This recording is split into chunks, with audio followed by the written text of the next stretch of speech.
Om.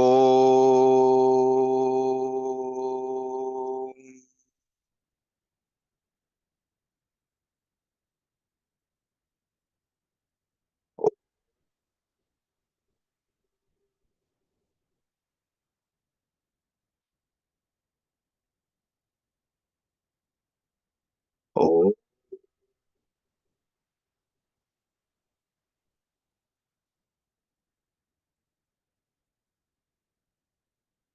Om Sahanao Avatu Sahanao Bhunaktu Saha Viryam Karvavahai Tejasvinavadhitamastu Ma Vidvishavahai. Om Shanti Shanti Shanti. Hari Om Shri Gurubhyo Namaha. Hari Om. Okay, we are continuing from last week, and last week, up to last week, I would say, we talked on many things. Plus, we talked about Karma Yoga and Bhakti Yoga. Now we are going to talk today about what is Gyan, true knowledge. Let us reflect deeply on the word Gyan. This Sanskrit word simply means knowledge.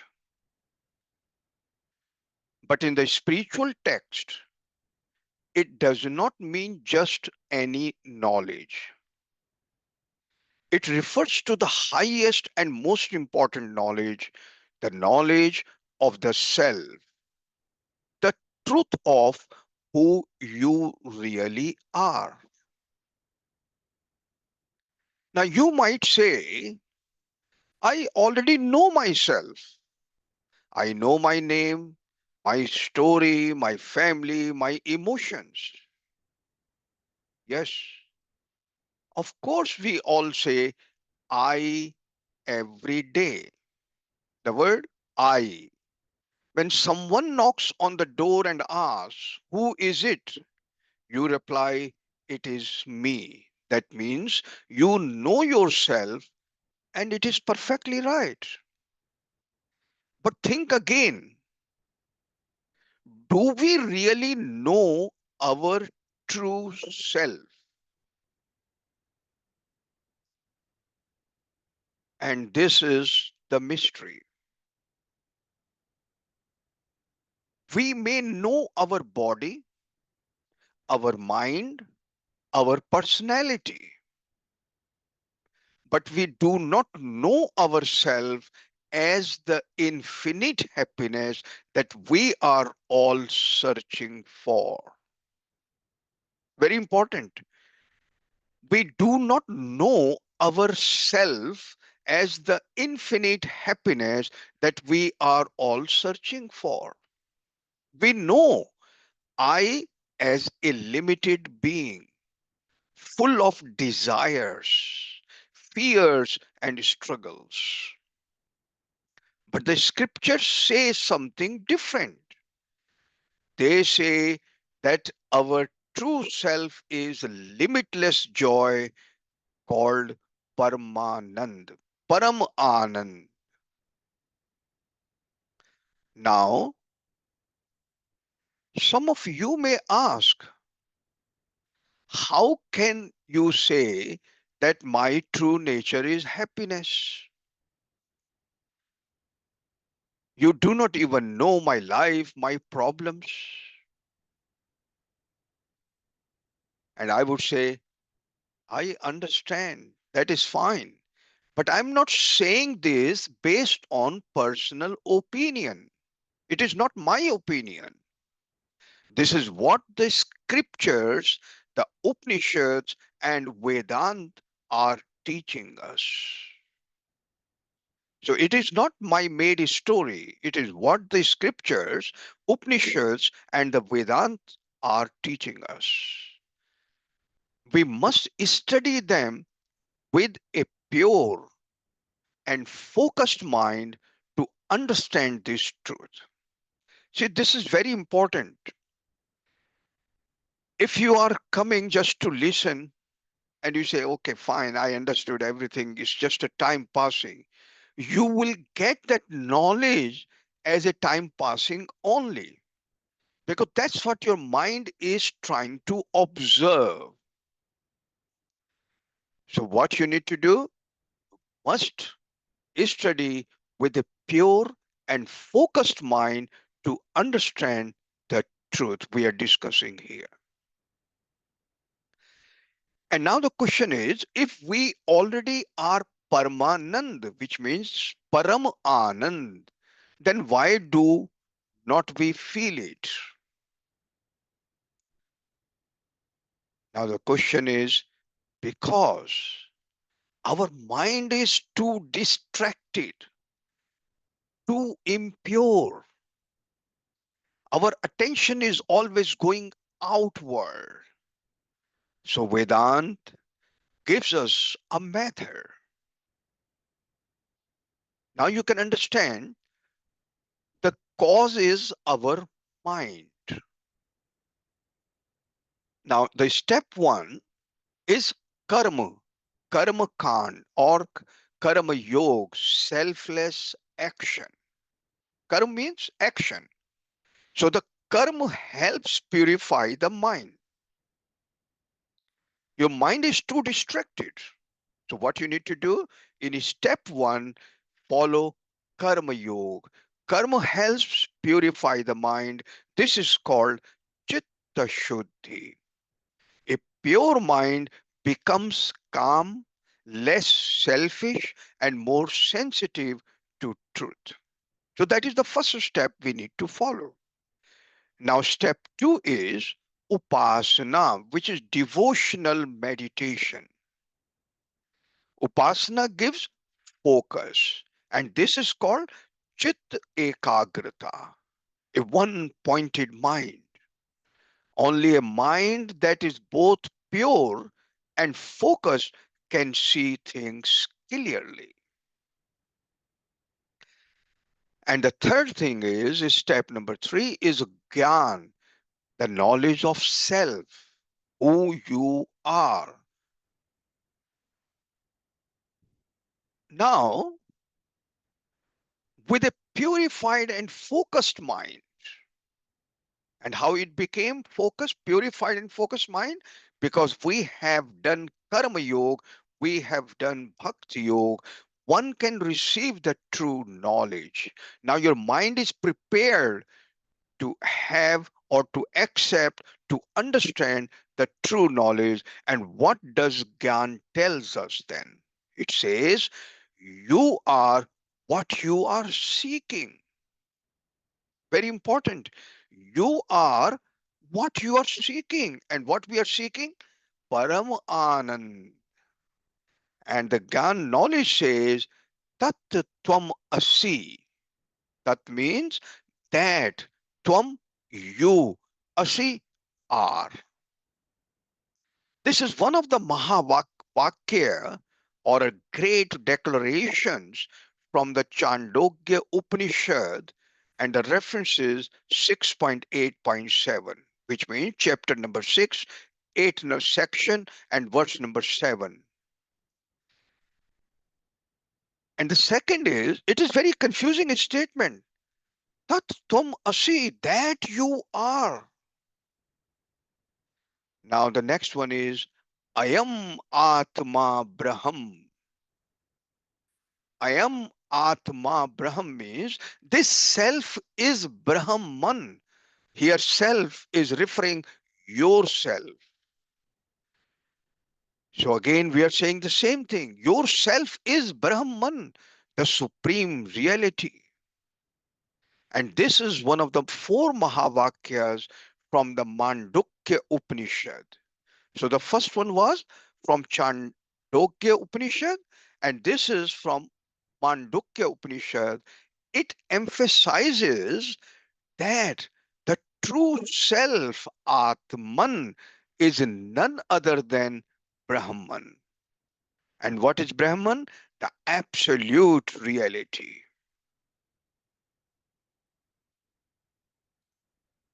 So in two Mahavakyas, we are saying the same thing.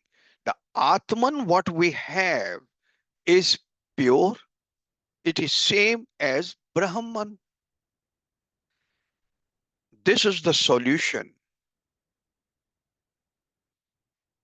You do not have to get happiness from somewhere. You do not have to create it. If you get something, it will go because it is time bound. If you create it, it will disappear. What begins must end. But what already is, that alone is eternal, permanent. So the happiness that is your very nature, that cannot be taken away. It is always there. You only need to know it. That is why Vedant insists that the final solution is not in running after pleasures. And what they are? We are running after what? Temporary pleasures, and we call them preyas. But in choosing the good Shreyas, which is permanent, Preyas is the path of temporary pleasures. Shreyas is the path of permanent fulfillment. All the Vedas are actually guiding you to this Shreyas. They give the preparation through karma and upasana. We discussed in last 3 weeks the same thing. And they give the solution through Gyan. Therefore, do not go looking here and there. With faith, practice, and understanding, turn your attention inward. Discover the treasure of peace and bliss that is already within you. And Tat Tvam Asi, you are that you are. You are the happiness you are searching for. What you have to do is only know it, realize it, and be free. You know that the Vedas, the ancient spiritual scriptures of our tradition, are divided into the three main sections or kants. They are Karma Kand, which teaches about action, rituals, and duties. Upasana Kand, which focuses on devotion and meditation. Gyan Kand, which gives the knowledge of the self and liberation. So in the Karma Kand, we made our mind pure, Chitta Shuddhi. By following Upasana Kand, we made our mind single pointed.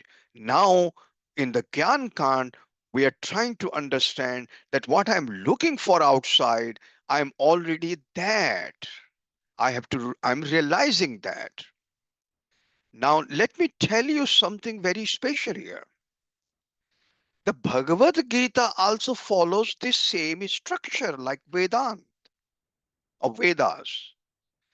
The Gita too has three kands. This is called Kand Trayam, meaning the triad of sections.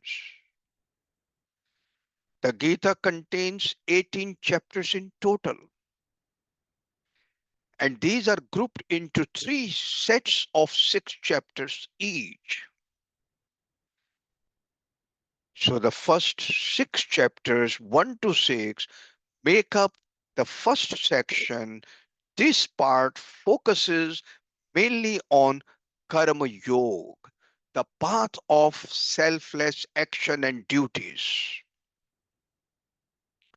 Chapter 7 to 12 form the second section, which focuses on Upasana Yoga, the path of devotion and meditation on the divine. And the chapters 13 to 18 are the third section, which explains Jnana Yoga, the path of knowledge and self realization. This structure is not accidental. It shows us that Bhagavad Gītā follows the same spiritual system as the Vedas. That is why we can say, just like the Vedas give a complete guide to spiritual life, the Gita also does the same, but in a more condensed and practical way. The Gita presents the message of the Vedas in a way that is simple, clear, and perfect. It guides us on how to live, how to worship, and how to gain true wisdom and liberation. That is why we treasure the Bhagavad Gita. It is not just a part of our culture, it is the heart of our spiritual tradition. Now, understanding the threefold division of the Bhagavad Gita, it is not just a collection of spiritual verses, but a careful, arranged teaching that leads a seeker step by step towards the highest truth. We can divide the Gita into three main sections, each with 6 chapters. And we already discussed. The first section is chapters 1 to 6. The path of karma. Karma is action and the nature of the self. So in the first 6 chapters, the Gita mainly focuses on karma yoga, which is the path of selfless action. It teaches us when to act, when to give up action, and what is the true purpose of action. Here, Krishna teaches that we must perform our duties without attachment to the results. This is the one teaching. This action becomes a form of worship and purification for the mind. Selfless action. But that is not all. Along with the karma, the Gita also gives deep insight into Atma Swarup, the true nature of the self, which means what you are, and that is Tat Tvam Asi. Atma means the self, what we have. Swarup means the real or essential nature of the self. So these chapters help us understand who am I truly. And that is chapters number 1 to 6. We come to realize that the self is eternal, changeless, and untouched by any action. So the first section serves two purposes. And how many chapters are in first section? 6 chapters, 1 to 6. And they teach us to live and act in this world with the right mindset. Here again, mind is the most important thing. And the second, it gives clarity about the eternal nature of the self. Now, in the section number 2, where we have chapter 7 to 12. And what does it teach? It's the path of devotion and the nature of God. This portion focuses on upasana, which means devotion or worship of the divine.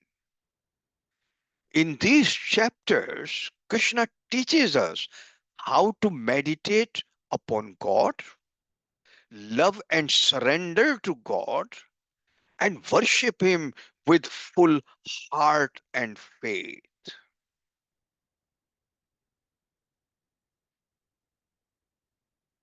With devotion, while devotion is being taught,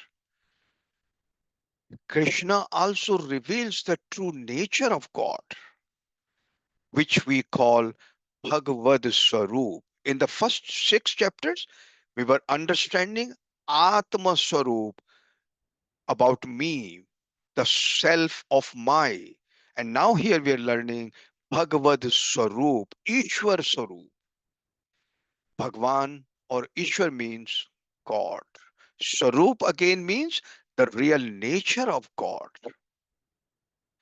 So this section gives us a clear understanding of who or what God truly is. In the first 6 chapters, we understood who am I truly. Now, here, who or what God truly is, not just as a form outside of us, but as the supreme, all pervading, infinite presence.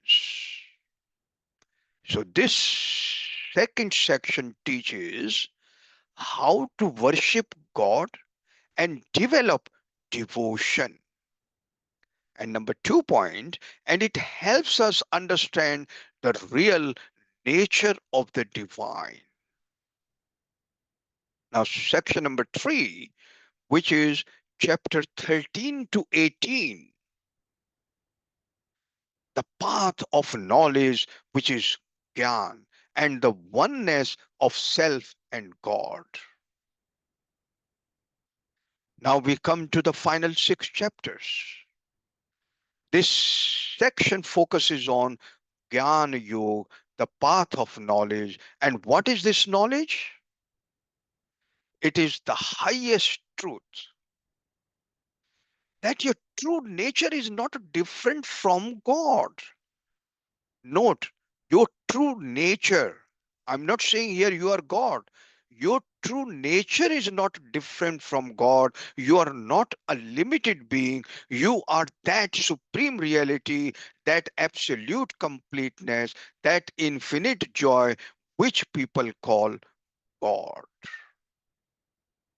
This is the knowledge of oneness, the idea that you, Tvam, from the first section, and that tat, God from the second section, are actually one and the same.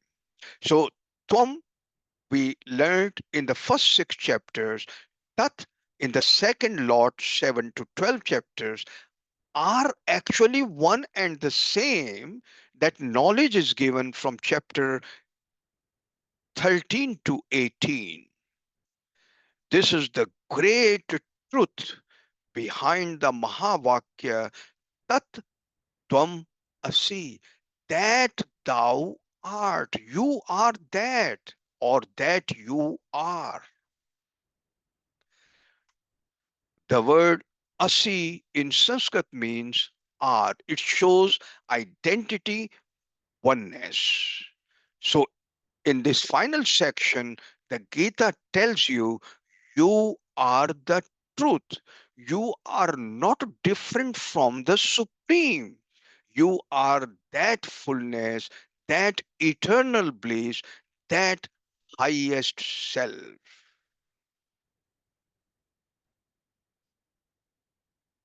Now, just to summarize,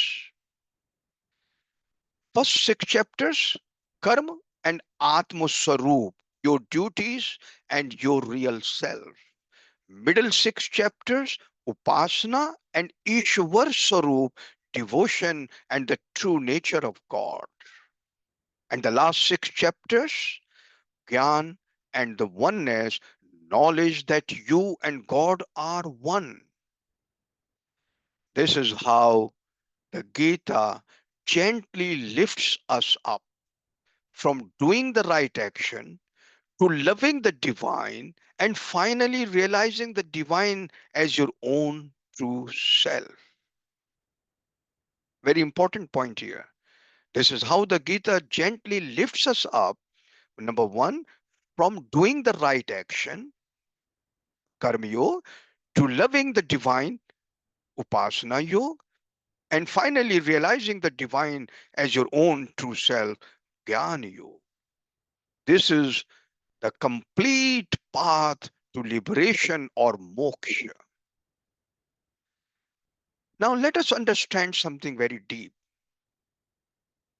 When a person says, I want to be always happy, or I want to know everything, or I want to be free from death, what are we really looking for?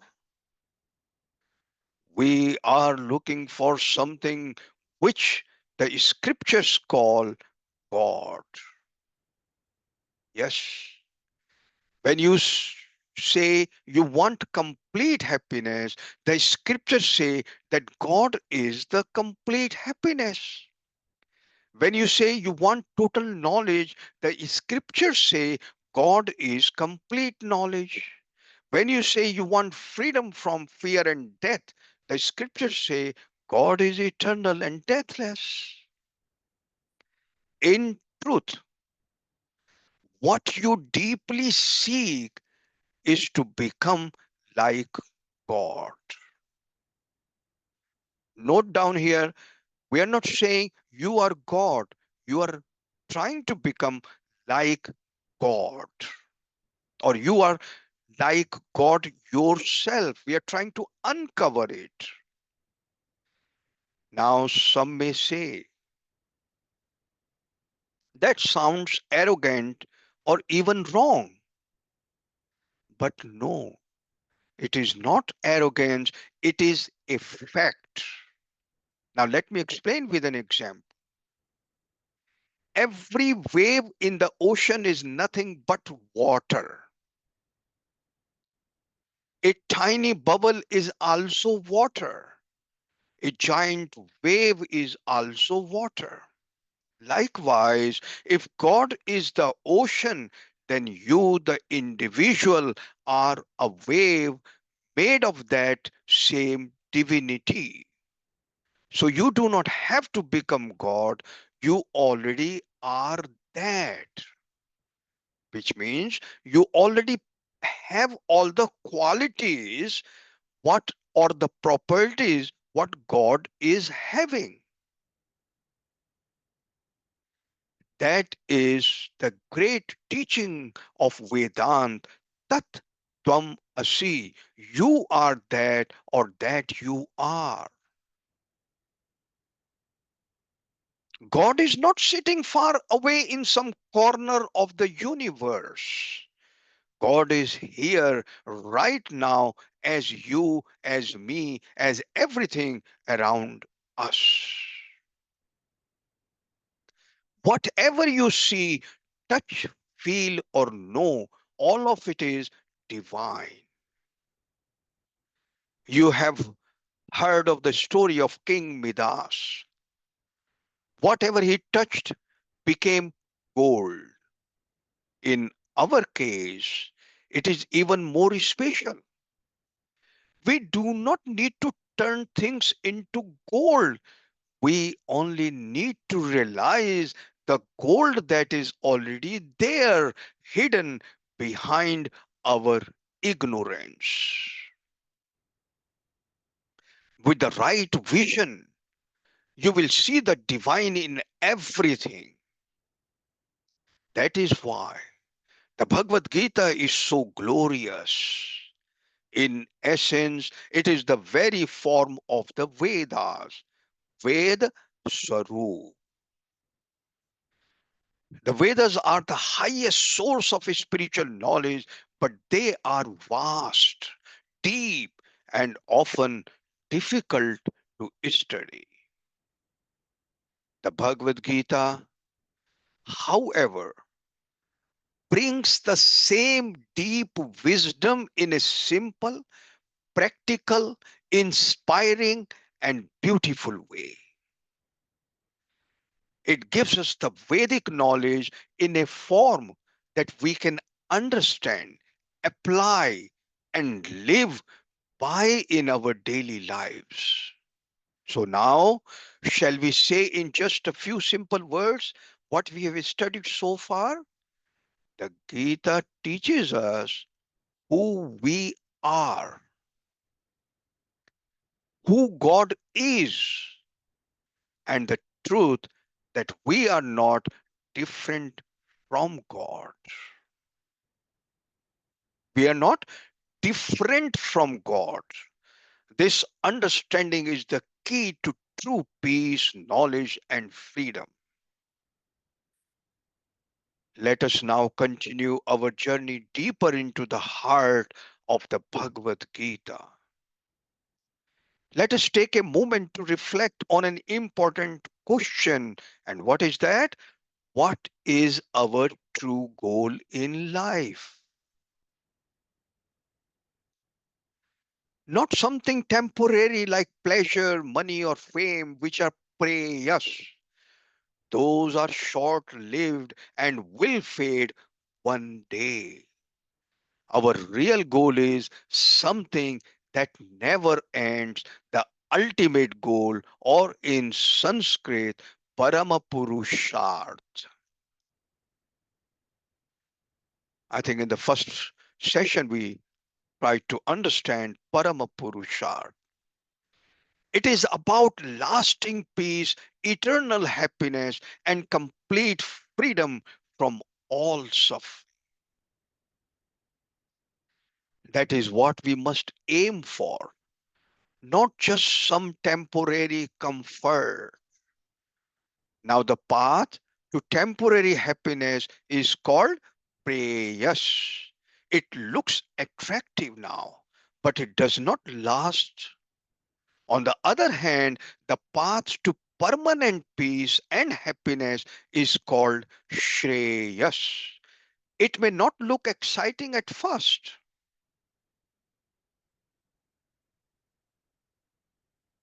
but it leads to real, lasting joy.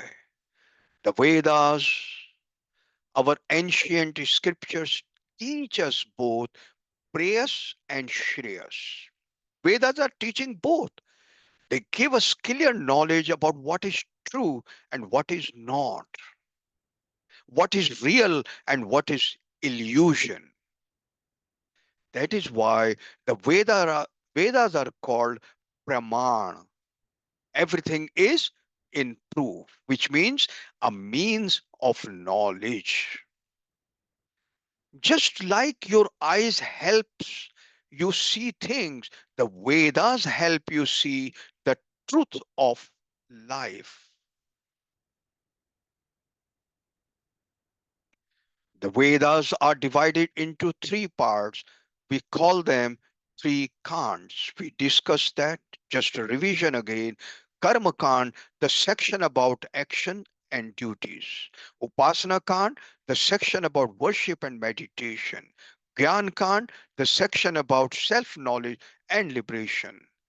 Now let us start with the first one, Karma Kand, in a little bit more detail.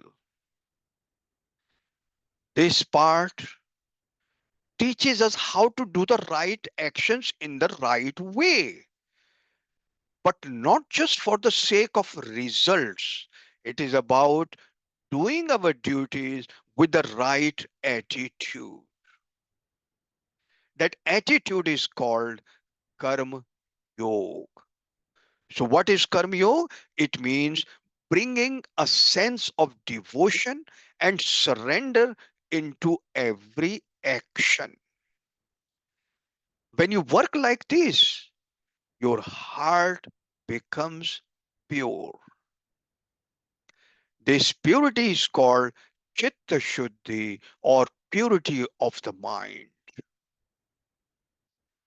A pure mind is free from restlessness, selfishness, and negativity. Anger, jealousy, greed, these things disturb the mind. But after Karma Yoga, mind is, and when the mind is disturbed, peace becomes impossible. You may say, I do not want to give up anger. Then what do I say? Go ahead, stay angry, stay agitated. But a time will come when you will say, enough, I do not want to be angry anymore. I do not want to feel jealous. These emotions are making me suffer. That is the moment of awakening. Now you are already here to walk the path of Shreyas. Now let me tell you a story to explain this. There was a man named Bismarck, a very powerful and strict person. One day he was walking with a stick in his hand. A man saw him and got so frightened that he ran away. Bismarck chased him, caught him, and asked, why did you run? The man said, I was afraid of you. And what did Bismarck do? He hit him twice and said, do not be afraid. Say, I am not afraid. And out of fear, the poor man said, I'm not afraid. That is the foolishness of this world. We try to act brave even while we are trembling inside. So learn this. Life is not about pretending. It is about understanding what really matters and walking toward it with awareness and devotion. Let your actions become offerings to the Lord. Let your heart become pure. Let your mind become peaceful. And then you will be ready for true knowledge, the highest truth that sets you free. This is the journey from karma to jnana, from prayers to shreyas, from restlessness to peace. Always remember, your goal is not temporary happiness, it is the ultimate freedom, the Parama Purusharth. When you speak of Upasana, what we mean is a kind of focused practice on meditation. This Upasana helps to develop something very important within you called Chit Ekagrita, which means one pointedness of the mind. Imagine your mind like a lamp's flame. When the wind blows, the flame flickers and is unstable. But when there is no wind, the flame stays steady and bright. Similarly, Upasana trains your mind to stay steady and focused without wavering. This one pointedness is very powerful and it strengthens your inner self. As your mind becomes steady and pure through this practice, you begin to experience a clarity that was not there before. This purity and focus allow you to see the truth more clearly. Now, after this comes Gyan Kan, the part of knowledge or wisdom. This section is like a clear answer to all your searching and questioning. It tells you, do not run here and there looking for completeness or fulfillment outside of yourself. Why? Because you already are complete and full. You just need to realize this truth within. The wisdom guides you to look inward, to recognize your own true nature. This realization is the highest goal. The Bhagavad Gītā, the sacred scripture we study, is beautifully structured in three parts or cantos. Number one, the first six chapters teach about karma, your actions, and the nature of the self, who you really are beyond your body and mind. The next six chapters teach upasana, devotion, how to practice devotion and meditation, and describe the nature of God, the supreme being, or Ishwar. And the final six chapters show the aikya, the union or oneness between your true self and God, the ultimate unity.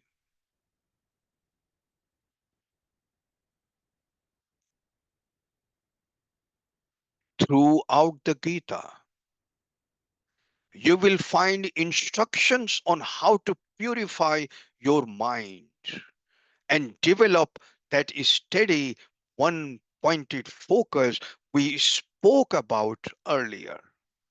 This is essential because only a pure and focused mind can grasp the highest truths. Remember, the Bhagavad Gita is like the essence of the entire Vedas. It contains the core teachings in a practical, accessible way.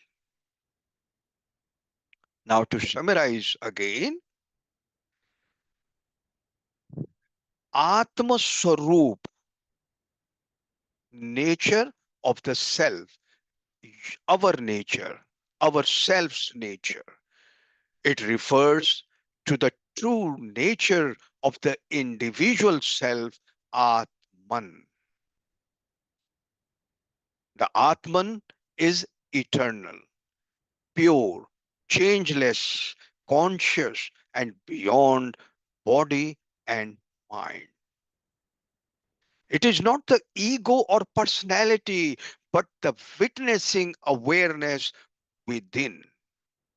Note down the word witnessing. Now, the second part is Ishwar Sarup, nature of God. First, we talked about ourselves. Who am I? Now we are talking who the God is. What is his nature? It is the essential nature of Ishwar, God or the Supreme Being. Ishwar. When we say Ishwar, we say he is all knowing. He is all powerful, the cause and controller of the universe. God is both immanent, means within all beings, and transcendent, beyond all creation. Now, the third part is oneness between the individual self and God. So, if there is no difference between us and the God, that is called Advait or non duality, which means the property is what we have. It is exactly same like God's property.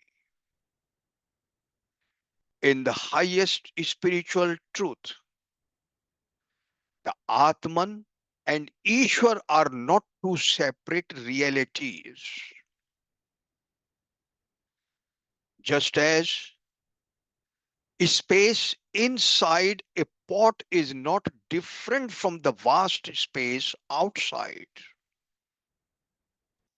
the self within Atman is not different from the supreme Brahman Ishwar. Now, if you put yourself as a pot, Atman, and supreme Brahman as space, so the space within us and the space outside is same. Just as space inside a pot is not different from the vast space outside, the self within Atman is not different from the supreme Brahman Ishwar. This oneness is realized through self inquiry and spiritual wisdom. Now, the fourth point is Veda Sarup, nature of the Vedas. The Vedas are the sacred scriptures of Hinduism and are considered apurashya, not human origin. They are the eternal source of spiritual knowledge, revealing dharma, righteous living, karma, action, and gyan, wisdom. Where the Sarupa refers to their divine, authoritative, and timeless nature. Now, we learnt about Chit Ekagrata, one pointedness of mind. We are talking every time about mind. Chit Ekagrata, one pointedness of mind, it means mental concentration or focused attention. And last week we had the example of the magnifying glass and sun's rays. A mind that is steady and undistracted is essential for deep meditation and self realization. Chit ekagrata is developed through practices like jap, repetition, pranayam, breathe control, and dhyan, meditation. Number 6, chit shuddhi, which is the purity of mind. It means freedom from selfish desires, ego, and negative emotions. A pure mind is calm, humble, and open to spiritual truths. Chitta Shuddhi is cultivated through Karma Yoga, selfless service, and ethical living. So now, if we want to achieve purity of mind, what do we need to do? We need to have focus on selfless service and ethical living. And to have the single pointed mind, we need to do japa, repetition of the mantras, pranayam, breathe control, and dhyan, which is meditation. The Vedas guide the path. And what is the path? Chitta Shuddhi purifies the mind. This is the first step we need to do. Then follow Chitta Ekagrata, focuses the mind. And what we get out of it, leading to realization of the self. Now I will conclude here.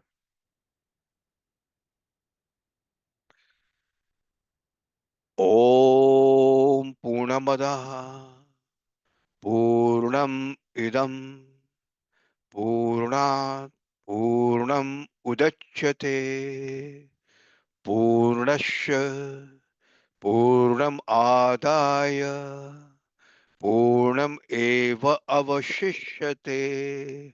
Om Shanti Shanti Shanti. Hari Om Shri Gurubhyo Namaha. Hari Om.